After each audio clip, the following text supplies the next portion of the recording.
김기현 대표가 12년 만이랍니다. 저 지역구에서 의정보고에 연계, 뭐 해마다 열은 것도 아니고 4년에 한 번씩 열었던 것도 아니래요. 자, 상당히 이례적인데 이곳에서 이 발언을 두고 이런저런 해석이 나오는 겁니다. 의정보고를 하면서 아무 얘기도 안 알려드리고 살짝 하려고 했는데 온 신문에 방송에 나와가지고 저는 대통령하고 자주 만납니다. 어떤 때는 만나면 뭐 한 3시간씩도 얘기하고요. 주제를 가지고서 막 이렇게 하는 게 아니고 그냥 프리토킹을 합니다. 뭐 이런. 대통령과는 프리토킹을 하는 사이랍니다. 자, 프리토킹하는 사이, 상당히 가까운 사이라는 거죠. 인유한 위원장이 대통령 측에서 신호가 왔다라고 말을 했을 때 그때는 이렇게 얘기했었잖아요. 들어보시죠. 당 내부 문제는 당의 공식 기구가 있습니다. 당내 구성원들과 잘 협의해서 총선 준비를 하고 당내 문제를 해결해 나가는 시스템이고 그것이 잘 작동되고 있습니다. 당무에 개입하지 않고 있는 대통령을 당내 문제와 관련돼서 언급하는 것은 바람직하지 않다고 생각합니다. 예. 자, 인유한 위원장에게는 윤심 마케팅 하지 말라고 저렇게 비판을 했었는데 지역에 내려가서는 대통령과 프리토킹한다. 이 상황 어떻게 보십니까? 그러니까 본인의 배경에 윤심이 있다. 뭐 이 얘기를 지금 하고 싶은 거잖아요. 근데 며칠 전까지만 해도 인유한 의장한테 윤심을 팔면 안 된다고 얘기했다가 본인은 지금 윤심을 강조하지 않으면 안 되는 상황으로 몰렸다. 저는 이렇게 봅니다. 그렇죠? 지금 윤심을 안 꺼냈다가는 그냥 대표직을 그만둬야 되는 상황으로 몰렸기 때문에 본인이 저기 가서 열지 않던 의정보고에도 열어서 뭐 윤심을 강조했다. 이렇게 보거든요. 예. 그만큼 초조하다. 하는 거에 저는 반증이라고 생각을 합니다. 초조하다. 왜냐하면 인유한 혁신위원장이 지금 그 입장 표명을 하라고 얘기한 게 대략 12월 초입니다. 얼마 안 남았잖아요. 예. 그러니까 거의 막판 초읽기 수순으로 들어간 것 같은 느낌인데 그러다 보니까 본인이 아마 그냥 제 해석입니다만은 마지막 저항을 하고 있는 것이 아닌가. 저는 이렇게 판단을 하고 아마 12월 초쯤, 그러니까 지금으로부터 한 일주일쯤 뒤에는 어떤 식으로든 뭔가 입장 발표가 있지 않을까 이렇게 예측을 해봅니다. 그러니까 이른바 마지노선은 이제 이번 주 목요일 이달 말까지였는데 어찌됐든 입장 발표를 한다고 해도 이게 날짜 정하고 뭐 이러려면 이미 어느 정도는 기자들이 알을 정도는 돼야 되는데 지금까지 저러는 걸 봐서는 입장 변화 없다. 아니죠. 그거는 이제 여러 가지 생각을 할 수가 있다는 거예요. 그래요? 있다는 건데 제가 보건대는 뭐 검토는 뭐 두 가지 중에 하나 아니겠습니까? 본인이 그러니까 불출마를 선언하고 내년 그 총선 때까지 대표로 계속 남아 있는 방법 그게 있고 버티면서 저항하는 방법 이 두 가지가 있겠죠. 그 두 가지 중에 저는 개인적으로 전자. 그러니까 불출마를 선언하고 내년 그 총선까지 대표 자리를 유지하는 방안을 택하지 않을까. 왜 그러냐?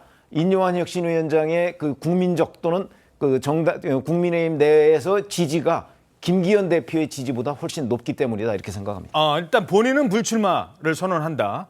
그리고 그렇게 결국 몰리고 있는 국면이라고 저는 생각합니다. 예, 대신 당 대표직은 유지한다. 본인은 불출마를 이번에 그게 잠시 뒤에 전해드리겠습니다만 이해찬 대표가 민주당 전 대표가 지난 총선에서 선택했던 방법이기도 합니다. 자, 그 얘기는 잠시 뒤에 전해드리고 일단 인유한 위원장이 윤심 얘기할 땐 하지 말라고 하더니 본인은 정작 왜 윤심을 강조했을까요? 그러니까 그 혁신이가 좀 아쉬움이 있는 게 저는 혁신이가 제시한 그런 아젠다의 방향 뭐 목표 그런 거에 대해서는 10분 동의를 하는데 예. 그걸 추진해 나가는 방법론에 있어서는 여러 가지 서툰 점이 발견이 된다. 이렇게 보여집니다. 더군다나 여기는 보수 정당의 혁신위원회 아닙니까? 그렇죠. 보수주의라는 게 뭐겠습니까? 이 선배 세대들이 쌓아온 그 경험과 전통, 관행 그 축적된 그 속에서 어떤 지혜와 그걸 발견하고 그래서 좀 새로운 것을 해 나가는 것인데 이게 말이죠. 이 마치 혁신이가 압박을 하고 뭐 하고 시간표까지 정해갖고 이때까지 안 하면 당신들은 아웃이다. 근데 현실적으로 그렇게 할 힘이 없습니다. 그리고요, 이거는 보수 정당스러운 방법이 아니죠. 무슨 좌파들이 인민재판하듯이 그렇게 밀어붙입니까? 그러니까 저는요, 결론부터 말씀드리면 혁신위가 요구하는 시간표대로는 안 되겠지만 김기현 대표는 결국 불출마 선언 후 대대적인 혁신 공천에 나설 것이다.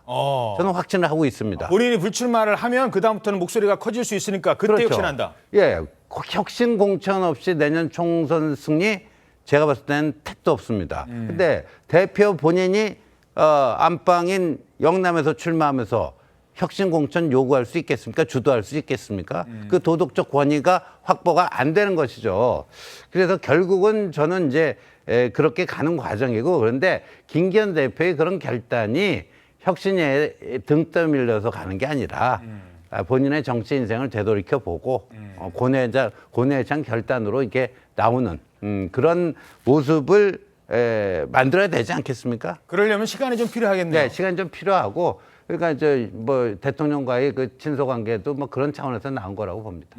두 분의 공통점은 결국은 내년 총선에 불출마로 갈 가능성이 높답니다. 근데 이제 이거를 지금 등 떠밀려 나가듯이 지금 그만 나가세요, 그러니까 이렇게 나가는 게 아니라 이 김기현 대표도 정치 인생이 있고 또 앞으로의 목표가 있는 거기 때문에 이런 무대를 누군가는 만들어주고 본인 스스로 만들 시간이 필요하다는 겁니다.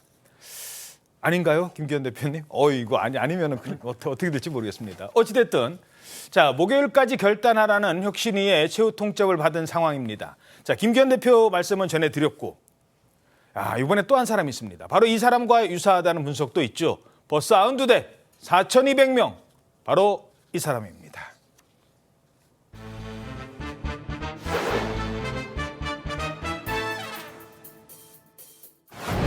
자, 빨리 들어오세요. 자, 들어가겠습니다. 네.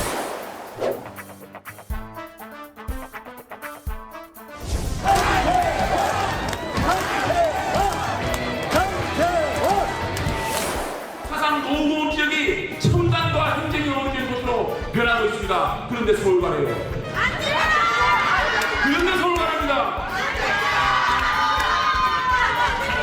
저는 제 단량한 정치 인생 연장하면서 서울 가지 않겠습니다, 여러분. 그런 분한테 묻겠습니다. 네, 저기까지였어요. 그러니까 그런데도 저보고 서울 가래요. 저는 안 가겠습니다. 권력자 얘기도 했었잖아요. 권력자 누구 말하는 거지? 윤 대통령 말하는 거 아니야? 그 해석까지 나왔었는데 그 뒤로 아직 별 얘기가 변화가 없어요. 어떻게 보십니까? 두 분 말씀과 저도 같은 기조인데요. 예. 근데 이제 공천이니 뭐 불출마니 뭐 등등 이런 부분은 아직 시간이 많이 남아 있단 말이에요. 그리고 상대와의 관계도 설정을 해야죠. 그렇지. 여기서 누가 나오면 저쪽에서 누가 나온다. 예, 이런 게 그런 있으니까. 것들도 포직하고 이렇게 전략적 배치도 또 해야 되고 예. 전략적 우선순위도 있는데 그냥 여기서 혁신위는 물론 뭐 급하죠. 그 활동 기간이 2개월 내 끝내야 되니까 그 내에 성과를 내야 된다는 그 스케줄하고 그 국민의힘 지도부나 국민의힘의 공식적인 스케줄하고가 좀 불일치한다고 봅니다. 그러니까 뭐 지금 장제원 의원이든 누구든 지금 어떤 입장을 표할 상황이 아니죠. 효과도 제가 볼 땐 별로 없을 겁니다. 잠깐 뭐 그럴 지금 뿐이지. 얘기해봤자 예. 정치적 효과는 크지 않을 것이다. 저거 총선 해봤자 가면, 예. 사실은 본질적인 건 아니잖아요. 국민의힘이나 윤석열 대통령의 국정기조를 뭐 바꾸는 거나 이 문제가 본질적으로는 윤석열 대통령한테 집중해야 되는데 그 문제는 제쳐놓고 지금 국민의힘의 뭐 사람들 지도부 중진 뭐 이런 거를 좀 바꿔놓겠다는 거 아니겠어요? 근데 그 효과는 국민들이 볼 때는 그동안 역대 여러 선거에서 각 정파에서 많이 봤던 모습이고 좀 식상하죠. 예. 뭐 그래 그거라도 이제 국민의힘에서는 혁신위에서는 하겠다는 건데 그 효과가 글쎄요. 지금 뭐 이렇게 한다고 응하지도 않고 또 스케줄하고도 맞지도 않고. 내년 4월까지는 너무 멀다. 네네. 효과가 유지되기는. 그래서 제가 이제 혁신위에 제가 뭐 강의를 해달라고 그래서. 참 지난번에 말씀하셨잖아요. 국민의힘 혁신위에 가서 그 말씀 드렸어요. 인유한 위원장 만나셨잖아요. 예, 거기서 인유한 위원장과 혁신위원들 이게 혁신위원회의 의욕은 넘치지만 아하. 이게 2개월이라는 활동 기간 내에 지금까지 고착화되고 여러 문제가 농축되어 있는 정당을 문화적으로 바꾸기는 불가하다. 그러니까 마음 너무 막 의욕을 너무 많이 높이 세우지 말고 할 수 있는 것부터 먼저 하시라. 저 때인데요. 그때 이뇨한 위원장은 뭐라고 하셨습니까? 아이 그래도 내가 혁신이 이 정도 했으면 뭔가 반응은 있어야 될 것 아닙니까? 이 정도 하셨을 것 같은데. 그냥 듣고만 계시더라고요. 제가 너무 이렇게 혁신위원들 의욕이 좀 넘치시는 것 같아서 그 하고 싶은 건 많지만 그 2개월 내에 할 수 있는 건 사실 얼마 안 되고 대부분의 혁신위가 사실은 평가에서 잘 못했다 이런 평가인데 혁신위가 태생적으로 2개월밖에 안 되고 외부에서 온 분들도 대부분이 계신데 예. 그분들이 해야 할 성과라는 게 얼마나 되냐. 그러니까 좀 속도도 조급증도 좀 덜 하시고 천천히 하시라 이런 말씀 드렸는데. 알겠습니다. 자, 근데 그 김기현 대표는 불출마해서 앞으로 이제 저런 당 대표직을 계속 유지를 한다면 장제원 의원 같은 경우는 윤핵관에서 이게 불출마 선언과 윤핵관이 아니다라는 것과는 관계가 또 없을 수도 있고. 아니 이미 장제원 의원은 아까 여원산악회 행사를 저렇게 대규모로 가짐으로써 저는 이른바 윤핵관 반열에서 탈락했다고 보거든요. 왜냐하면 저런 걸 보고 윤핵관이라는 게 결국 윤석열 대통령의 핵심 관계자인데 윤석열 대통령이 어떤 생각을 했을까? 뭐 이런 걸 우리가 연상해 본다면 아마 윤 대통령은 이미 장제원 의원에 대해서 여러 가지의 생각 끝에 아주 부정적인 인식을 저는 뭐 기자들은 모르지만 아마 내지 않았을까 이렇게 생각을 하고요. 이런 것들은 이제 그 우리 언론에서 제대로 주목하지 못하는 가운데 아마 용산이나 여권 핵심과 장제원 의원 간에 뭔가 물밑 대화들이 있을 거라고 저는 봐요. 그런 것들의 결과물로 장제원 의원의 이제 출마 문제. 왜냐하면 출마 문제는 본인의 출마 불출마의 문제뿐만 아니고 사실 거기에서 나오는 부산 사상에서 나오는 민주당 후보가 누가 되느냐. 만약에 장제원 의원을 그냥 대책 없이 거기서 뺐다가 사상구 의석을 하나 잃을 수도 있거든요. 그렇죠. 뭐 아마 이런 부분까지도 종합적으로 검토할 걸로 보고 장제원 의원이 자기 서울 안 간다고 했지 계속 출마한다고는 얘기 안 한 거잖아요. 그러니까 상황을 좀 더 지켜봐야 되겠습니다. 서울 안 가면 부산에서 부산시장 출마하는 것도 가능성이 있는 건가요? 부산시장 출마하려면 뭐 내년 총선 불출마하고 부산시장 출마할 수도 있는 거 아니겠어요? 그러니까 그런 부분은 조금 더 두고 보자는 거죠. 두고 보자. 두고 봐야 될 때라는 겁니다. 자, 그렇다면 이 혁신위는 어떤 문제가 있을까? 혁신위는 아무 문제가 없는 걸까? 제대로 굴러가는 걸까? 오늘자 서울신문 일면 기사 보시죠. 혁신에 3가지가 없다고 합니다. 3가지가. 뭐가 없느냐? 지도부에 호응이 없다. 당 지도부에 호응이 없다. 그다음에 당의 전권 뭐 위임한다고 했는데 위임 받은 것 같지도 않다. 그리고 총선에 대한 위기감도 없다. 이대로는 잔혹사다. 잔혹사라는 게 뭡니까? 혁신위도 망하고 그 뒤에 뭐 비대위 구성해도 그것도 망하고 총선까지 이기지 못한다? 지금 그런 어두운 전망을 할 수도 있다는 거예요. 혁신위 내부 분위기는 어때요 지금? 특히나 이 혁신위 안에서도 비정치인 출신 또 정치인 출신 위원 간의 의견 대립이 좀 있어 보이는데요. 말씀하신 대로 이 혁신위 존립 여부를 놓고도 당장 해산해야 한다 이런 주장부터 12월 말까지 임기를 다 채워야 한다 이런 주장까지도 팽팽하게 맞서면서 지금 경론이 오가는 등 각종 불화가 있었던 걸로 전해지고요. 특히나 이제 당 안팎에서 지도부 사퇴와 비대위 전환설을 잠재우고 총선을 현 체제로 치르려는 지도부와 혁신위를 단순히 위기 탈출용으로 소비해서만은 안 된다. 혁신위가 낸 혁신안에 대해서 수용할 수 있을 때까지 혁신위를 운용해야 된다. 이런 반대론자 간의 힘겨루기가 작동했다. 이런 말들도 지금 나오면서 혁신위 내부 분열도 조금 벌어지고 있는 상황인 걸로 보입니다. 그러니까요. 지금 뭐 누군지는 뭐 알려지지 않고 있습니다만 어떤 혁신위원은 나 이대로라면 빨리 조기 해체하자라는 분도 있고 나 나오겠다라는 분도 중간에 있었던 것 같아요. 그러니까 지금 그러니까 이뇨한 위원장이 일단은 잠재우는 상황인 것 같습니다. 목요일 그래서 지난번에 최후 통첩이라고 제시를 한 겁니다. 이달 말까지. 좀 시간을 갖자는 겁니다. 혁신위 입장도. 자, 그렇다면 희생하겠다는 사람이 나타났어요. 근데 여기에 이뇨한 위원장이 너무너무 고맙답니다. 바로 그 사람을 만났습니다. 꼭 뵙고 싶었던 거는 감사하다는 말을 하고 싶어서 뵀습니다. 저는 국민들이 표로 보답할 거리라고 생각합니다. 지금 고민 중이라고 들었는데 결정만 하면은 다들 거기에 맞춰서 다들 거기에 뒷받침을 해줄 거리라고 저는 믿고 있습니다. 오늘 장관님 너무너무 감사해요.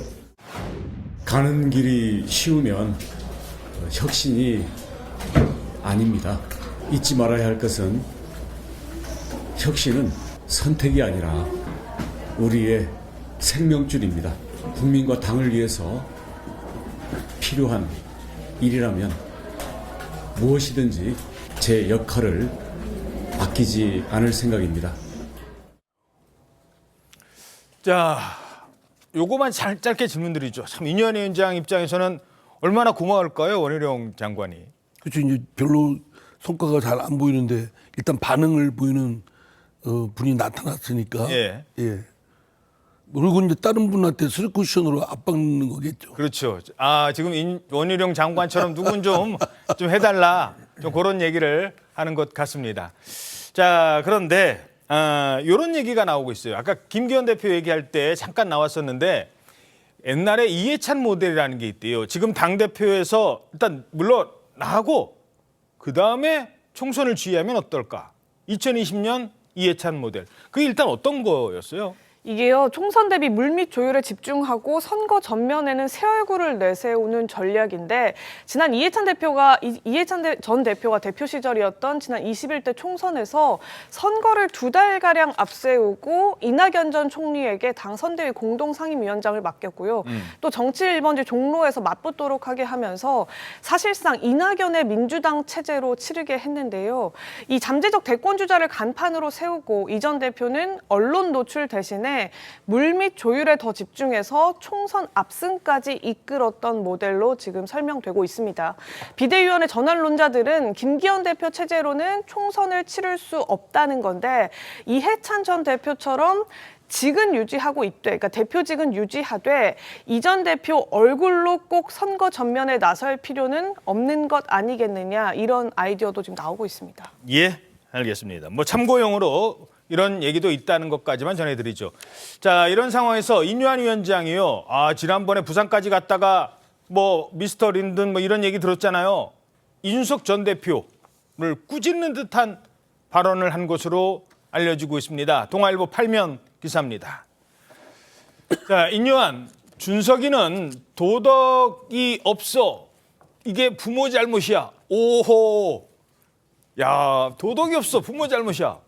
이준석 전 대표, 패드립이 혁신입니까? 오, 이거 보세요. 이게 무슨 분위기예요, 이거? 무슨 얘기입니까? 이제 이게 인유한 위원장이 충남에서 열린 그 토론회에 참석을 했는데 이 자리에 혁신 트레이닝의 강연자로 나섰었거든요. 그러면서 한 발언인데요. 한국의 온돌방 문화와 아랫목 교육을 통해서 지식과 지혜, 도덕을 배우게 되는데 준석이는 도덕이 없다, 이렇게 얘기를 하면서 준석이의 잘못이 아니라 부모 잘못이 큰 것 같다, 이렇게 말을 한 겁니다. 인유한 위원장이 이 전 대표에게 손을 내민 과정에 대해서 설명을 하다가 나온 언급인데, 버르장머리가 없지만 가서 끌어안는 통합이 필요하다, 이런 말을 부연하면서 했던 말이라고 합니다. 이 이준석 전 대표로 부르기보다는 그 강연 내내 시종일관 이준석이, 준석이 이렇게 불렀다고 하는데, 그러니까 이제 현장 반응이 좋아서 인 위원장이 다소 업됐던 것 같다, 이런 말들도 이제 참석자들 사이에선 나오고 있거든요. 준석이라니까 사람들이 앞에서 막 웃으니까 이거 좋네, 분위기, 그렇게 간 거군요. 호응이 좋으니까 이제 더 오버해서 말을 하다가 이런 워딩이 나온 것 같다, 이런 얘기인데, 여기에 대해서 이준석 전 대표는 정치를 하는데 부모 욕하는 사람은 처음 본다, 이러면서 패드립이 혁신이냐, 이렇게 맞받았습니다. 예. 자, 요 타이밍이 중요합니다. 인유한 위원장 지난번에 부산 토크 콘서트까지 갔었잖아요. 그때 막 영어로 사실 면전에서 면박 들었잖아요. 그때 가만히 있었습니다. 지금 국민의힘 분위기를 보는 것 같아요. 이준석 신당 창당 얘기 나오기 전까지만 해도 어떻게 잡아야 될 인물이라고 생각했는데 이제는 잡지 않아도 되는 사람이라고 생각을 하는 걸까요? 부모 욕을 했습니다. 그때 이렇게 얘기했었다니까요. 그때 상황 들어보시죠. What have you learned from the recent council election? Have you tried talking to people of council? Seriously, sing the songs of angry men here. And if you listen to them, then all the answers are in there. By the way, Mr. Linton, am I the patient here? Are you here as a doctor? Yeah, I gotta say this, the real patient is in Seoul. 경청을 보러 왔습니다. 예, 막 그랬잖아요. Are you here as a doctor? 뭐 이렇게 막 앞에서 약간 이렇게 비꼬는 듯한 얘기를 했을 때만 해도 가만히 있었어요. 저 때는. 근데 지금은 부모 욕까지 합니다. 예. 어떤 차이예요? 그러니까 표현을 하느냐 안 하느냐 그 차이였죠. 속으로 마음은 그때나 지금이나 똑같을 거라고 봅니다. 아하. 사람인데 저거 딱 보면은 그러니까 이제 이뇨한 위원장이 한 발언 이게 좀 충남 어디 당원 연수에서 그거는 그 부산에서 그렇게 영어로 모욕적인 그거를 당할 때나 예. 지금이나 똑같은데 그때는 똑같은데. 그냥 참고 있었고 이번에는 약한 표현을 한 거다. 그때는 왜 참고 지금은 왜 표현을 했을까요? 그때는 저 이준석 그 전 대표 토크 콘서트장인데 저기서 뭔가 그런 걸 나타내고 할 수가 없죠. 그리고 저렇게 좀 참는 모습을 보이는 게 좀 필요했던 것이고요. 그리고 사실상 이제 이준석 전 대표는 이제 돌아올 수 없는 다리를 건너갔기 때문에 지금은 약간 좀 편하게 얘기하고 또 그 정치인이라는 게 어디 가서 보면 그 장의 분위기에 또 본인도 이렇게 약간 좀 휩쓸릴 수가 있습니다. 그러다 보니까 나온 거고. 뭐 저 말에 그러니까 저런 자리에서 이제 표현하는 것이 약간 좀 뭐 했다 이런 지적은 있을 수 있겠습니다만 저는 뭐 국민의힘 구성원 절대 다수가 이념 위원장의 저런 진단에는 뭐 다 동의할 것 같습니다. 그렇습니까? 자, 그러니까 이준석은 이미 돌아올 수 없는 강을 건넜다. 동의하십니까? 아니 근데 기본적으로 자 끌어안는 노력은 계속 해야 되겠다는 걸 전제로 저런 얘기를 했기 때문에 아마 저는 아까 최지원 기자가 얘기했듯이 약간 현장 분위기 때문에 약간 업돼서 이제 조금 오버한 것 아닌가 이런 생각이 듭니다.